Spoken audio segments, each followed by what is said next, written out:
Georgia and this is The Sound of Georgia. If you start talking about Sound of Music with someone, you'll inevitably get to the point, sooner rather than later most of the time, where it comes up about how historically inaccurate it is. How much creative liberties Rodgers and Hammerstein took and all that stuff. But it is actually more accurate than people think. And so today we're going to talk about what it got right. I'm going to be looking at things that have some level of detail. Family having 7 kids and escaping Austria because Nazis is too broad. We're going a little deeper than that. Also, this is pretty much all coming from memoirs, from Maria's memoir, as well as Agatha, real life Liesl memoir. So the first thing is their children's ages. Yes, the names were changed, this always comes up, but the ages of the 7 children when Maria arrived are pretty close to the ages the kids in the film are. Obviously Sound of Music has a weird timeline and I talked about that in a recent video, but Maria first arrived at the villa in 1926.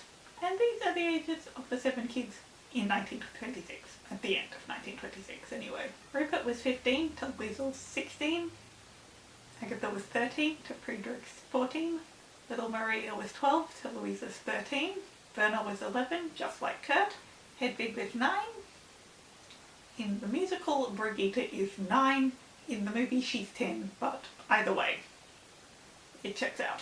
Johanna was 7, just like Marta, and Martina was 5, just like Gretel. So while it's not a perfect one-for-one comparison for all 7 of them, by and large the children's ages are accurate. 4 of them are spot on, and 3 of them that aren't are only off by a year. Number 2. The butler. He was indeed a Nazi, and as soon as the Anschluss happened he came right out and admitted it. But even with that, he was still loyal to the family to a degree. According to Agatha's memoir, he told them he would report back to his superiors, so they might want to be careful about what they said. He was also the one that gave them the heads up about the borders being closed, and in doing so possibly saved their life. She said, "We remember Hans with gratitude." On that note, Maria mistaking the butler for the captain. Yes, this sounds like something right out of a movie, but it actually happened. Maria has different accounts of what happened on her first day at the villa. In her first memoir, the thing that started it all, she says he was there the day she arrived. In her final memoir, she says he wasn't. But in both she mentions that she asked the butler if he was the captain. Of course, that scene only happens in the film, which is the case for this next point. The scene with Elsa and Maria in the bedroom is indeed inspired by real events. Before Maria came along, Captain Von Trapp was poised to marry Princess Yvonne, who was somehow related to his first wife Agatha. Honestly, I don't exactly know how her family tree worked. Agatha mentions it in her book, and I was so confused.